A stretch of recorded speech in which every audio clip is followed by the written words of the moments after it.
Welcome to my channel.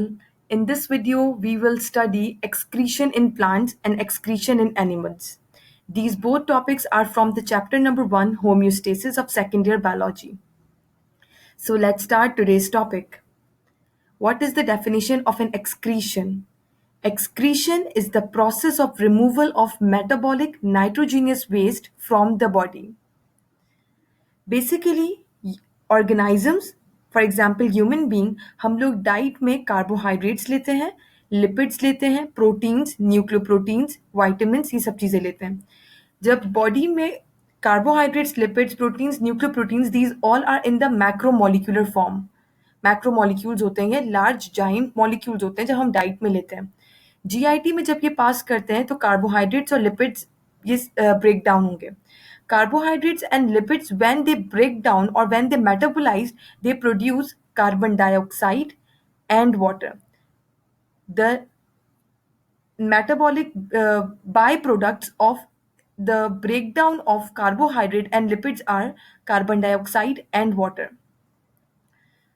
Water जो है body में वो रीयूटिलाइज हो जाएगा और कार्बन डाइऑक्साइड रिमूव हो जाएगी बॉडी से.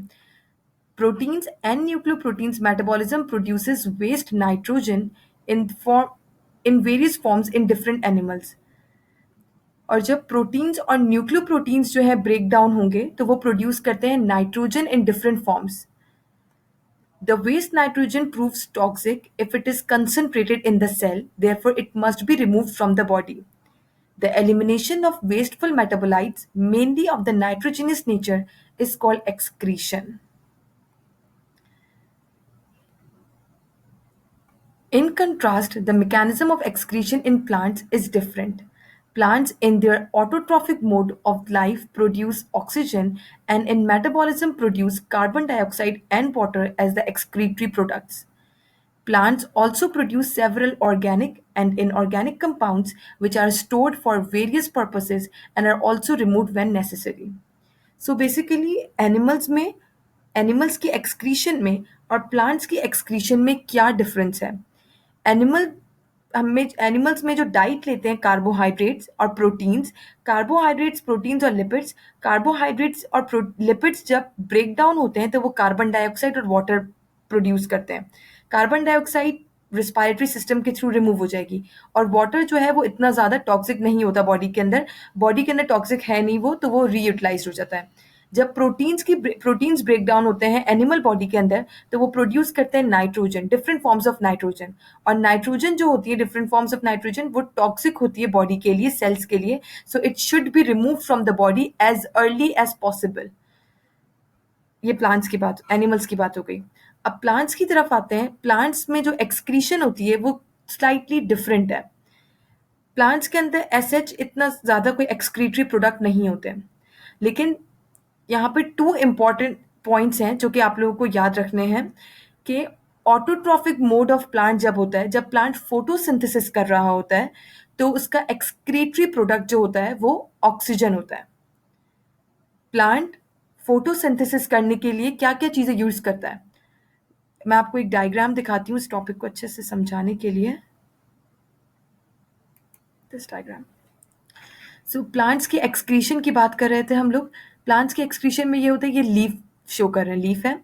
लीफ फोटोसिंथेटिक ऑर्गन है. एक्सक्रीशन, एक्सक्रीटोफोर भी लीफ को बोलते हैं क्योंकि ज़्यादातर एक्सक्रीशन में इसी का रोल होता है.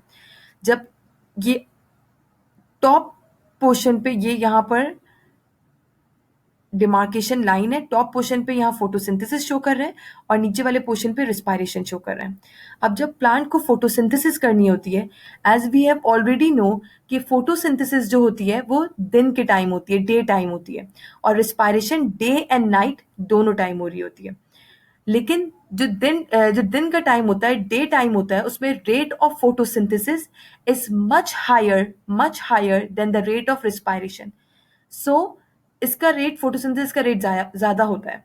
रिस्पायरेशन तो हो रही होती है कंटिन्यूसली, लेकिन फोटोसिंथेसिस दिन में होती है लेकिन रात में नहीं होती. तो जब प्लांट फोटोसिंथेसिस करता है तो वो यूटिलाइज करता है, क्या चीज़ों को यूटिलाइज करता है? सनलाइट लेता है वो, नंबर 1. नंबर 2, वो एटमॉस्फेयर से कार्बन डाइऑक्साइड लेता है. नंबर 3, वो वाटर लेता है फ्रॉम थ्रू द रूट्स. ये तीनों चीज़ें रिएक्टेंट है जो प्लांट लेता है, sunlight, carbon dioxide and water, किस चीज के लिए? फोटोसिंथेसिस के लिए। जब फोटोसिंथेसिस होती है तो बाय प्रोडक्ट में बनता क्या है प्लांट की बॉडी के अंदर? ऑक्सीजन। और फिर प्लांट ऑक्सीजन को रिमूव करता है as a waste product of photosynthesis.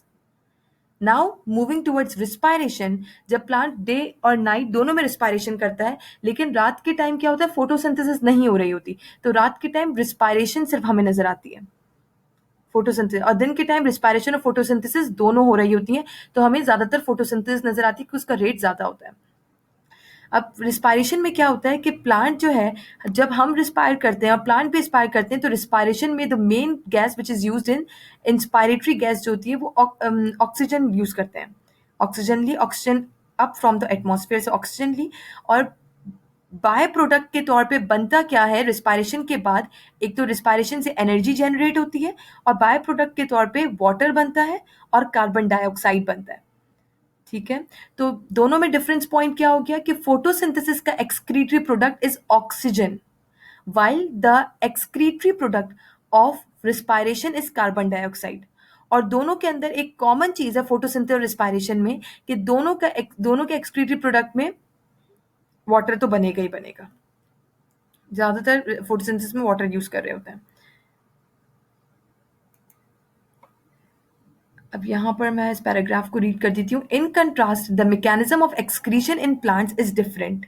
Plants in their autotrophic mode, for example, means photosynthesis of life, produce oxygen, and in their metabolism, means respiration, produce carbon dioxide and water as the excretory product. Plants also produce several organic and inorganic compounds. Other than carbon dioxide and oxygen, plant कुछ organic और inorganic compounds भी produce करती है, विच कुछ वो जो है वो प्लांट की बॉडी के अंदर स्टोर हो जाते हैं फॉर वेरियस पर्पसेस, वो रीयूटिलाइज भी हो जाते हैं, और वो कुछ ऑर्गेनिक और इनऑर्गेनिक कंपाउंड्स जो है वो लीव्स के थ्रू रिमूव हो जाते हैं, और कुछ रीयूटिलाइज हो जाते हैं।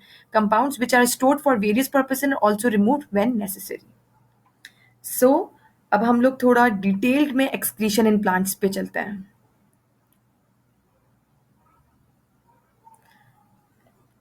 All living things must undergo excretion. Excretion is the, I can say, it is it is very important, it is essential for living organisms to do, क्योंकि रिस्पायरेशन, एक्सक्रीशन, एलिमिनेशन, ये सब चीज़ें ज़रूरी हैं। It is one of the essential properties of life. In plants oxygen could be looked upon as a waste product of photosynthesis, जो कि मैं बता चुकी हूँ कि फोटोसिंथेसिस का वेस्ट प्रोडक्ट क्या है? Oxygen. Carbon dioxide as a waste product of respiration, and water as a waste product of both. लेकिन वाटर को यूज किया जाता है रिएक्टेंट के तौर पे, फोटोसिंथेसिस में भी यूज किया जाता है, और थोड़ा बहुत water as a waste product photosynthesis में बनता भी होगा, रिस्पायरेशन में भी बन रहा है। The mechanism of elimination of these gases are described in the respective chapters. Water is lost through transpiration or just used for maintaining the turgor in the cells. Water जो होता है ज़्यादातर in the form of water vapours की form में remove होता है from the by the process known as transpiration, और जो ऑर्गन रिमूव करता है वाटर को वो लीव्स होते हैं। स्टोमेटा ओपन होते हैं और ट्रांसपायरेशन के थ्रू वाटर रिमूव होता है। Plant cells तो water इस तरह remove होगा। Plant cells have large vacuoles. These can be used for either storage of useful compounds or the storage of waste substances. तो प्लांट के सेल के अंदर जो वैक्यूल होता है उसका क्या फंक्शन है? वो यूजफुल सब्सटेंसेस को, यूजफुल कंपाउंड्स को स्टोर करता है, या समटाइम्स वेस्ट सब्सटेंसेस को भी स्टोर करता है। These may accumulate at the concentrations that lead to crystal formation in the vacuoles. Plants produce certain waste of inorganic and inorganic nature which are stored in certain organs. The leaves are the prominent organs for this purpose. The prominent organs for the purpose of excretion is leaves. These leaves are destined for fall off, as is the case of autumn leaves in the plants, or die off as happens in the leaves and stalk of certain bulbs, example bluebell leaving the bulb underground। यहाँ पर ये एक important बात share करें कि जो leaves होते हैं वो एक्सक्रीटरी ऑर्गन्स हैं प्लांट के। तो लीव्स जो है ऑटम के टाइम पे, जब ऑटम का सीजन आता है तो प्लांट के अंदर क्या होता है कि एक्सक्रीटरी प्रोडक्ट्स जो होते हैं, for example large amount of organic compounds, certain inorganic compounds, कुछ प्लांट के अंदर फॉर एग्जाम्पल गैसेज हैं, ऑक्सीजन है, लार्ज अमाउंट ऑफ वाटर जो है, वो सब ऑर्गेनिक इनऑर्गेनिक कंपाउंड्स वो लीव्स के अंदर आके एक्यूमुलेट हो जाते हैं सर्टन केमिकल्स। और फिर जब प्लांट को उन ऑर्गेनिक और इनऑर्गेनिक केमिकल्स को रिमूव करना होता है अपनी बॉडी से, तो वो क्या करते हैं, जब लीव्स के अंदर वो सब चीज़ें एक्यूमुलेट हुई होती है तो वो लीव्स को ही रिमूव कर देते हैं अपनी बॉडी से। तो लीव्स एक बहुत इंपॉर्टेंट फंक्शन परफॉर्म करते हैं एक्सक्रीशन में।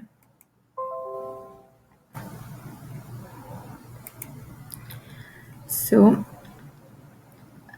the leaves are the prominent organs for this purpose. The leaves are destined to fall off, as in is the case of autumn leaves in plants, or die off, as happens in the leaves and stalk of certain bulbs of bluebell. Bluebell एक flower है, मैं दिखा देती हूँ।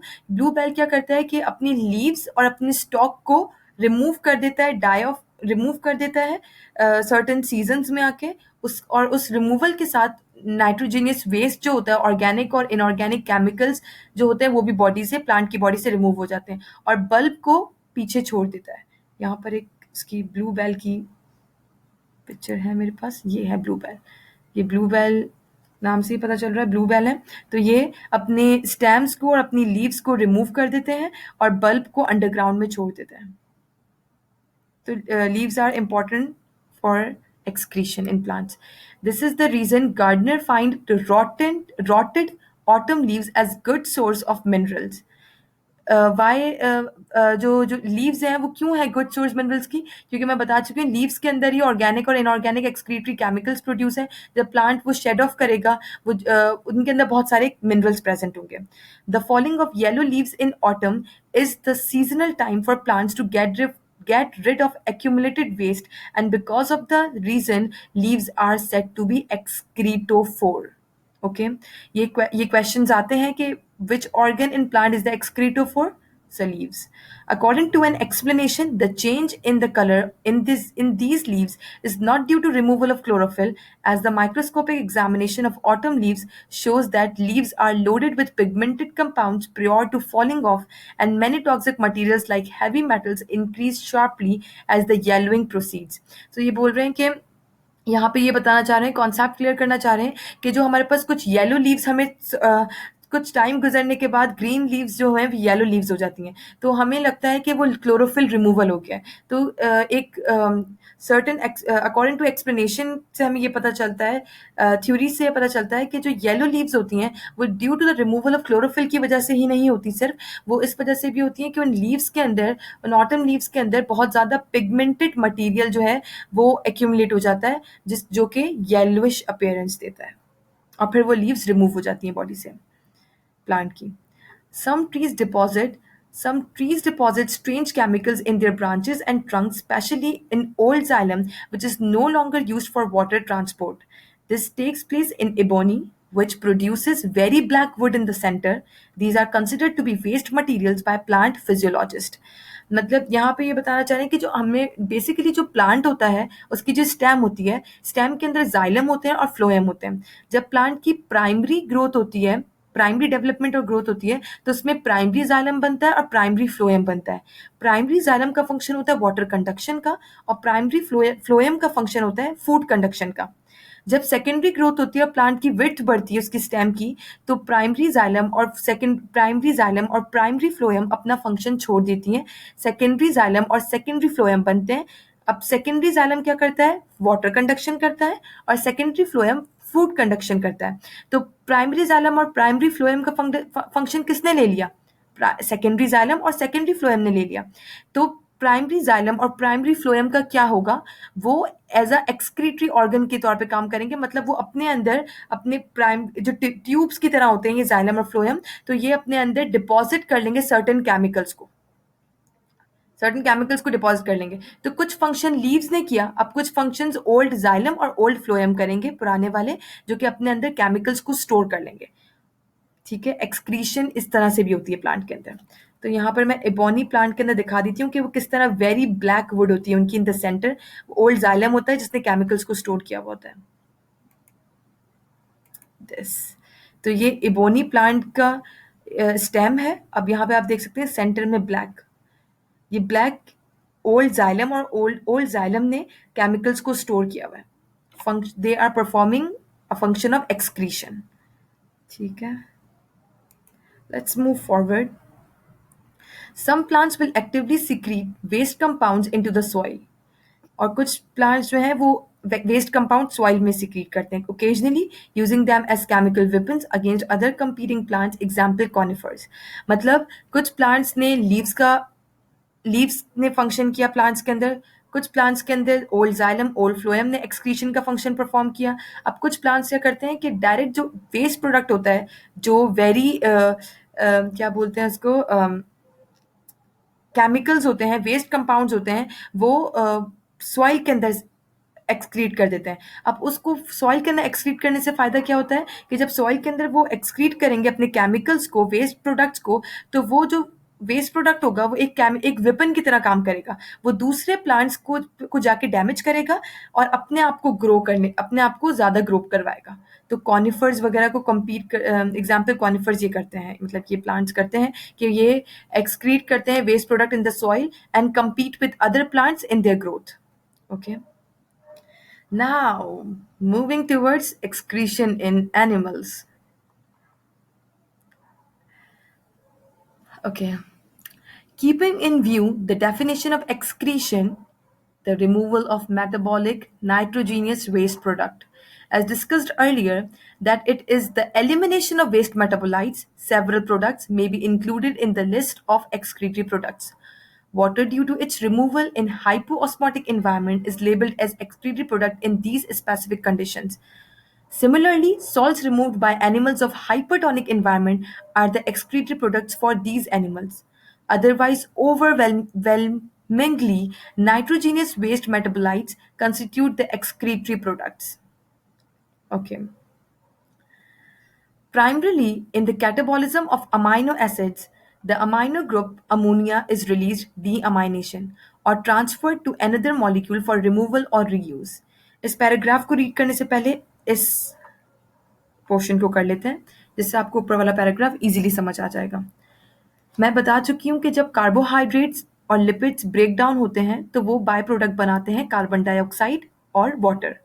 जब proteins और nucleic acids जो हैं, जब वो ब्रेक डाउन होते हैं तो क्या बनाते हैं? Proteins are macromolecules. जब प्रोटीन ब्रेक डाउन होगा तो अमाइनो एसिड बनेगा माइक्रोमोलिक्यूल. अमाइनो एसिड जब ब्रेक डाउन होगा तो अमाइनो एसिड रिलीज करेगा अमाइनो ग्रुप. इसी तरह जब न्यूक्लिक एसिड ब्रेक डाउन होगा तो नाइट्रोजीनियस बेसिस बनेंगी. नाइट्रोजीनियस बेसिस के अंदर ग्वानिन, साइटोसिन, थायमीन ये सब आते हैं. नाइट्रोजीनियस बेसिस जब ब्रेक डाउन होंगे तो वो अमाइनो ग्रुप रिलीज करेंगे. अब एनिमल्स के अंदर अमाइनो ग्रुप जो है वो तीन फॉर्म्स में, अमाइनो ग्रुप जो है वो एक्सक्रीटरी प्रोडक्ट है, वो तीन फॉर्म्स में रिमूव होता है बॉडी से. कुछ एनिमल्स के अंदर अमाइनो ग्रुप जो है वो अमोनिया की फॉर्म में एलिमिनेट होता है. कुछ एनिमल्स के अंदर अमाइनो ग्रुप जो है वो यूरिया की फॉर्म में एलिमिनेट होता है. और कुछ एनिमल्स के अंदर अमाइनो ग्रुप जो है वो यूरिक एसिड की फॉर्म में एलिमिनेट होता है. अब ऐसा क्यों है कि कुछ एनिमल्स अमोनिया, कुछ एनिमल्स यूरिया और कुछ एनिमल्स यूरिक एसिड रिमूव करते हैं? So let's move to this paragraph first.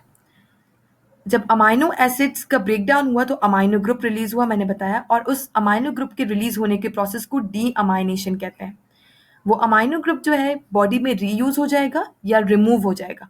अब अमाइनो ग्रुप अगर रीयूज होगा बॉडी के अंदर तो रीयूज हो जाएगा, किसी वापस से अमाइनो एसिड्स बनाएगा और वापस से प्रोटीन बना लेगा. लेकिन अगर अमाइनो ग्रुप को रिमूव करना है तो वो तीन फॉर्म्स में रिमूव होगा, जो कि मैंने बताया, ammonia, urea and uric acid. Amino group not reused for recycling of amino acids is essentially dissolved in water. अगर अमाइनो ग्रुप को रीसाइक्लिंग, इस अमाइनो ग्रुप को वापस से अमाइनो एसिड्स और प्रोटीन बनाने के लिए नहीं यूज किया जा रहा, तो ये अमाइनो ग्रुप जो है ये डिसॉल्व होगा वाटर के अंदर और रिमूव हो जाएगा बॉडी से. Is essentially dissolved in water and excreted to avoid toxic rise in the plasma. Elevated levels of these waste can cause convulsions, coma, and eventually death. Mostly excess nitrogen is excreted by animals as ammonia, urea, or uric acid. Lower quantities of nitrogen are excreted in the form of other compounds such as creatine, trimethylamine oxide, and in very small quantities as amino acids, purines, and pyrimidines. Metabolism of purine and pyrimidine's bases produces significant amount of nitrogenous waste of hypoxanthine, xanthine, uric acid, allantoin, urea and ammonia. Basically यहाँ ये बताना चाह रहे हैं कि amino group जो है वो 3 फॉर्म में एलिमिनेट होता है, या अमोनिया या यूरिया या यूरिक एसिड। और मेजर और स्मॉल अमाउंट में अमाइनो ग्रुप जो है वो क्रेटिनिन की फॉर्म में, ट्राईमिथाइल अमाइन ऑक्साइड की फॉर्म में, हाइपोजेंथाइन की फॉर्म में, जेंथाइन की फॉर्म में, यूरिक एसिड, एलेंटोइन, यूरिया और अमोनिया की फॉर्म में भी एलिमिनेट होता है बॉडी से अमाइनो ग्रुप। लेकिन मेजर 3 फॉर्म्स में होता है, जो कि अमोनिया, यूरिया और यूरिक एसिड है। अब ये इंपॉर्टेंट टॉपिक है बहुत, और बहुत अच्छे से आप लोग को इसको समझना है। अमाइनो ग्रुप 3 फॉर्म में रिमूव हो रहा है। जो एक्वेटिक फ्रेश वाटर एनिमल्स होते हैं, फ्रेश वाटर फिशेस होती हैं, वो एलिमिनेट करती हैं अमोनिया को, वो यूरिया और यूरिक एसिड को नहीं रिमूव करती। अब अमोनिया को क्यों रिमूव, वो अमाइनो ग्रुप अमोनिया की फॉर्म में क्यों रिमूव कर रही है अपनी बॉडी से?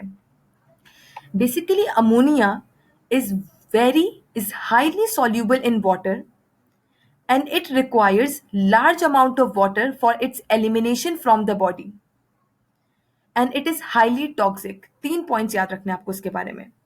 It is highly soluble in water, it requires large amount of water for its elimination and it is highly toxic to the body। So जो aquatic animals होते हैं, फॉर एग्जाम्पल फ्रेश वाटर जो होता है वो hypotonic होता है, उसके अंदर वाटर ज़्यादा होता है, सॉल्यूट कम होता है वाटर के अंदर। तो अब हाइपोटोनिक एनवायरनमेंट में जब फिशेस प्रेजेंट होंगी तो उनके अंदर पानी बहुत आ रहा होगा बॉडी के अंदर, तो इनके अंदर जो एक्सक्रीटरी प्रोडक्ट बनता है वो अमोनिया बनता है। अमोनिया बहुत ज़्यादा सॉल्यूबल होता है वाटर के अंदर, और अमोनिया को बहुत ज़्यादा पानी चाहिए अपने आप को रिमूव करवाने के लिए। तो ये ऑर्गेनाइजम्स इजीली अमोनिया को रिमूव कर सकते हैं क्योंकि इनके पास बहुत ज़्यादा पानी की अवेलेबिलिटी होती है। ये अमोनिया को रिमूव कर देंगे बॉडी से इजीली। और अमोनिया बॉडी के अंदर ज़्यादा रहेगा भी नहीं क्योंकि हमें पता है कि अमोनिया बहुत टॉक्सिक है बॉडी के लिए। तो इनके पास बहुत ज़्यादा पानी आएगा, और बहुत ज़्यादा पानी आएगा तो अमोनिया बहुत ज़्यादा वाटर के अंदर डिसॉल्व होगा और ईजिली इनकी बॉडी से रिमूव हो जाएगा। ठीक है।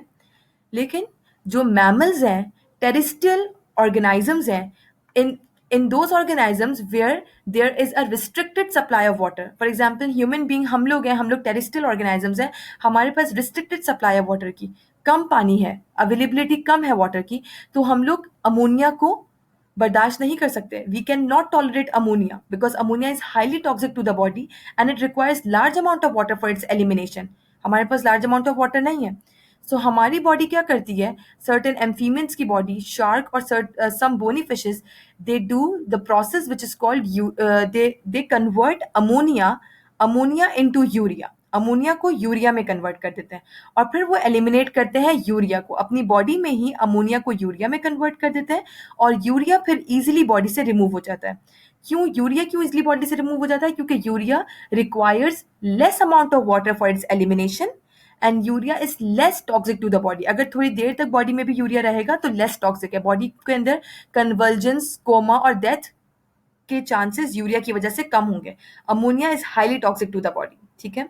सो जो मैमल्स होते हैं और एम्फीबियंस होते हैं, ये क्या करते हैं, अमोनिया को अपनी बॉडी के अंदर ही अमोनिया को यूरिया में कन्वर्ट कर देते हैं और यूरिया को फिर बॉडी से इजीली रिमूव कर देते हैं, और यूरिया को लेस अमाउंट ऑफ वाटर चाहिए होता है अपनी एलिमिनेशन के लिए। और वो एनिमल्स, वो ऑर्गेनाइजम्स जो कि और बहुत ज़्यादा कम वाटर होता है, मैमल्स से भी कम वाटर उनको मिलता है, वो रिमूव करते हैं यूरिक एसिड। वो ऑर्गेनाइजम्स जो कि जिनको बहुत ज़्यादा कंजर्व करना है वाटर को अपनी बॉडी के अंदर, वो रिमूव करते हैं amino group in the form of uric acid. Uric acid thick paste या सॉलिड इनका एक्सक्रीटरी प्रोडक्ट होता है। बर्ड्स, इंसेक्ट्स और many reptiles and land snails जो है वो रिमूव करते हैं uric acid. Try to memorise these examples कि किन के अंदर अमोनिया एलिमिनेट हो रहा है, किन के अंदर यूरिया एलिमिनेट हो रहा है और किन के अंदर यूरिक एसिड एलिमिनेट हो रहा है। ओके। सो और इम्पॉर्टेंट एक और पॉइंट यहाँ पर है कि अमोनिया, मैं बता चुकी हूँ कि ammonia requires large amount of water for its elimination. So ammonia को कितना वाटर चाहिए होता है? Ammonia requires 500 ml, ammonia requires 500 ml of water to excrete 1 gram of ammonia nitrogen. अगर हमें सिर्फ 1 ग्राम ऑफ अमोनिया की नाइट्रोजन को रिमूव करना है तो 1 ग्राम अमोनिया को रिमूव करने के लिए 500 ml वाटर चाहिए होता है। ओके, और अगर हमें यूरिया को रिमूव करना है तो 50 ml वाटर चाहिए होता है यूरिया को रिमूव होने के लिए। तो 500 ml और 50 ml में कितना डिफरेंस है? अमोनिया को 500 ml वाटर चाहिए अपने आप को रिमूव करवाने के लिए बॉडी से, और यूरिया को 50 ml वाटर चाहिए अपने आप को बॉडी से रिमूव करवाने के लिए। Uric acid I guess 1 ml water चाहिए होता है उसको अपने आप को रिमूव करवाने के लिए बॉडी से। सो मूविंग फॉरवर्ड, जो कि मैं एक्सप्लेन कर चुकी हूँ वही यहाँ पे सब चीज़ें एक्सप्लेन की हैं। Ammonia is very toxic and dissolves quickly in body fluids. Thus, it must be kept in low concentration in the body. To maintain its low concentration below that of body requires large amount of water also to eliminate it in the urine as it is produced. This is possible as in an hypotonic environment, fresh water. Therefore, ammonia kept as excretory product of animals inhabiting hypotonic fresh water environment. So, ammonia उन organisms का, उन fishes का excretory product होता है जो कि fresh water में होती हैं क्योंकि वहाँ पे बहुत पानी होता है. About 500 ml of water is needed to excrete 1 gram of ammonia nitrogen. In restricted supply of water, ammonia cannot be kept as excretory product. Ammonia excretory product नहीं हो सकता. The other alternative is to change it into less toxic substance such as urea. Urea requires only 50 ml of water for its 1 gram of nitrogen removal. Here, excretory nitrogen is metabolically converted into urea by the urea cycle. So, एक important चीज यहाँ पर आई है कि ammonia convert होता है mammals के अंदर और टेरेस्ट्रियल ऑर्गेनिजम्स के अंदर यूरिया के अंदर। वो साइकिल अब ये जो अमोनिया कन्वर्ट हो रहा है यूरिया में, इस साइकिल को बोलते हैं urea cycle. The process of conversion of urea ammonia into urea is called urea cycle. Another name for urea cycle is ornithine cycle, and this cycle occurs in the liver. Human being के liver के अंदर ये cycle हो रही होती है urea cycle, जो कि कन्वर्ट करती है अमोनिया को यूरिया में। बेसिकली यूरिया साइकिल में यूरिया बनता है जो कि लेस टॉक्सिक होता है। Here, excretory nitrogen is metabolically converted into urea by the urea cycle in the animals inhabiting environment with restricted supply of water, example terrestrial mammals. So ये chart भी बहुत इंपॉर्टेंट है। कभी कभी क्वेश्चंस में पूछ लेते हैं कि draw the urea cycle. So here we go. Ammonia सबसे पहले हमें पता था कि अमाइनो ग्रुप बनता है, अमाइनो ग्रुप से अमोनिया बना। अब अमोनिया हमें पता है टेरेस्ट्रियल ऑर्गेनिजम्स के लिए टॉक्सिक है, तो अमोनिया कंबाइन होगा कार्बन डाइऑक्साइड के साथ और it forms citrulline. Citrulline then combines with another molecule of ammonia, जो कि अमोनिया सेकंड नाइट्रोजन दे रहा है, ammonia, to form argininosuccinate. Argininosuccinate then form arginine, and then arginine is break down into ornithine and urea by the enzyme arginase. Arginase break down करता है arginine को into ornithine and urea. हमें urea मिल गया और urea excrete हो जाएगा body से, और ऑर्निथाइन जो है वो रीयूज हो जाएगा in the urea cycle. Ornithine convert होगा सिट्रोलिन में, ऑर्निथाइन सिट्रोलिन में कन्वर्ट होगा और रीयूज हो जाएगा यूरिया साइकिल के अंदर। So urea cycles occurs in the liver of the human being. Okay. Animals inhabiting environment with acute shortage of water supply require an excretory product which can be excreted with minimum amount of water. Only 1 ml of water is required to eliminate 1 gram of nitrogen in the form of uric acid. Therefore, the reptiles and birds that inhabit arid environment excrete uric acid as excretory product. Animals excreting ammonia, urea and uric acid are called, वो animals जो ammonia excrete करते हैं are called ammonotelic, and the animals who excrete urea are called ureotelic, and those who excrete uric acid are called uricotelic respectively. Ureotili and the uricotili are evolutionary adaptations of nitrogenous waste in their habitats. Animals have adapted not only the chemical nature of excretory products but also the various adaptations have been obtained to provide diversity in excretory structures. The main representative models are described below.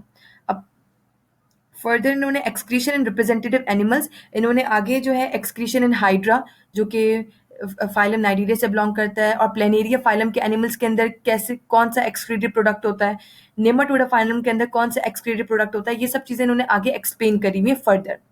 इस topic को समझने के लिए. I will explain these things, excretion in representative animals, in my next lecture. So don't forget to watch all the lectures because ये बहुत ज़्यादा informative है. आप लोगों को अपने एग्जाम्स के लिए प्रिपरेशन में बहुत हेल्प करेंगे. सो अगर कोई भी क्वेश्चन हो you can ask me in the comment section, I will reply for sure. और आगे भी मेरी वीडियोस ज़रूर देखें और आगे मैं इसी के बारे में पढ़ाने वाली हूँ. यही लेक्चर्स चलेंगे आगे और फर्दर एक्सप्लेनेशन के साथ. So don't forget to like and subscribe my channel. Thank you so much for watching this lecture. See you in the next video.